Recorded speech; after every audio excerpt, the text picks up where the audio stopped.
T'es-tu déjà demandé si la Terre pouvait être une créature intelligente ou plutôt une entité intelligente?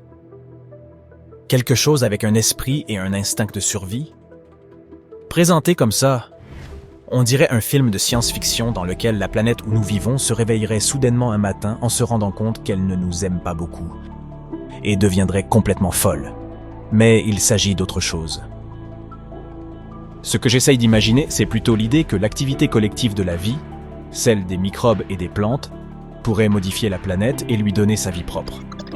Un peu comme un esprit vert. La métaphore de la Terre comme entité vivante n'est pas dénuée de sens. Des créatures rampent, nagent, marchent et volent en permanence dans les couches supérieures de nos sols, de nos océans et de notre ciel. Les plantes en recouvrent une immense partie. Et puis il y a des virus et des bactéries dans l'eau, dans la terre et dans l'atmosphère. Imagine maintenant que tous ces êtres vivants, les plantes, les animaux et les microbes, forment une grande équipe et travaillent ensemble. Ils ont des tâches différentes, mais un but commun, faire de la planète un endroit où il fait bon vivre. Par exemple, les plantes produisent l'oxygène que nous respirons et les animaux contribuent à la pollinisation des fleurs. Ensemble, ils forment la biosphère, qui est en quelque sorte l'équipe vie de la Terre. C'est là qu'intervient l'idée d'une intelligence planétaire. Les individus et les groupes peuvent être intelligents, alors pourquoi pas une planète entière? Les chercheurs pensent que nous devrions mesurer l'intelligence de la Terre en évaluant sa capacité à se maintenir en vie éternellement. Tout comme nous devons travailler ensemble pour survivre, l'intelligence collective d'une planète repose sur la capacité de toutes ces formes de vie à coopérer pour atteindre ce même objectif. C'est comme si la planète était un système complexe capable de prendre soin de lui-même, comme les forêts. Elle partage des nutriments grâce à des réseaux souterrains de champignons. Cela permet à tous les arbres de rester en bonne santé. Nous avons certainement beaucoup à apprendre des forêts. Si nous devions sauter dans un univers fantastique à la recherche de planètes intelligentes et conscientes, nous choisirions sans doute Mogo de Green Lantern. Il s'agit d'une entité qui peut par exemple changer son climat et modifier sa gravité, la croissance de ces plantes et d'autres choses du même genre. Et que dire de l'étonnante Pandora d'Avatar? Te souviens-tu des fascinantes scènes où l'on voit ces espèces d'organes qui ressemblent à des tentacules? Ils permettent aux créatures de communiquer entre elles à un niveau neuronal. C'est comme si la planète entière était un cerveau géant dont les cellules sont constituées d'une multitude d'arbres, de créatures et d'autres éléments plus petits. Nous sommes loin de tout ça, mais c'est amusant à imaginer. Pour l'instant, notre civilisation se trouve au stade que les scientifiques ont qualifié de technosphère immature. En bref, nous sommes encore trop concentrés sur l'utilisation de technologies qui ne sont pas toujours bénéfiques. Nous ne disposons pas d'une intelligence planétaire ou d'une compréhension collective de ce qu'il faut faire pour améliorer notre sort. Au lieu de cela, nous agissons chacun pour soi. Nous n'en sommes pas au pire des stades, bien sûr. Des chercheurs ont défini 4 stades distincts pour expliquer comment une intelligence planétaire pourrait avoir un impact sur notre avenir à long terme. Le premier stade est ce que nous appelons la biosphère immature. C'est l'époque où la vie a commencé sur Terre. Il y a des milliards d'années. Il n'y avait que des microbes et aucune végétation. Il n'y avait pas de rétroaction globale. Ce qui signifie que ces microbes ne pouvaient pas encore affecter la Terre et son atmosphère de quelque manière que ce soit. Le deuxième stade est celui de la biosphère mature. Il y a 2,5 milliards à 540 millions d'années. C'est le moment où les continents se sont stabilisés et où la biosphère a commencé à exercer une forte influence sur la Terre. Le troisième stade, connu sous le nom de technosphère immature, est celui où nous nous trouvons actuellement, avec des systèmes interconnectés de communication, de transport, d'électricité et d'informatique qui puisent leurs ressources dans les systèmes terrestres et affectent la biosphère. Le quatrième stade, la technosphère mature, est celui vers lequel la Terre devrait tendre à l'avenir. À ce moment, la technologie profitera à l'ensemble de la planète. Nous utiliserons des formes d'énergie durables.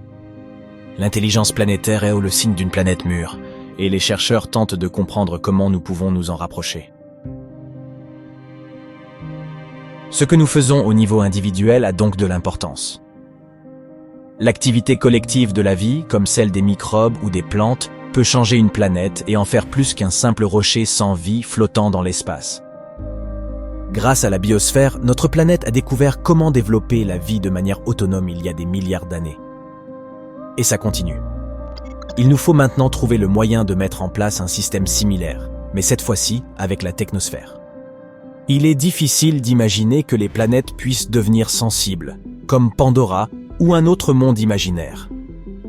Il y a plusieurs raisons à cela. Tout d'abord, les planètes se forment grâce à l'action commune de matériaux tels que les roches, les gaz et les liquides autour d'une nouvelle étoile. C'est comme lors d'une grande réunion de famille, où chacun apporte un ingrédient différent pour préparer un plat délicieux.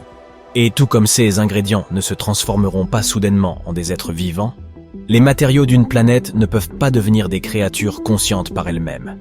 Sur Terre, après des milliards d'années de réactions chimiques complexes, des molécules ont commencé à se reproduire et à transporter des informations. Voilà comment la vie est apparue.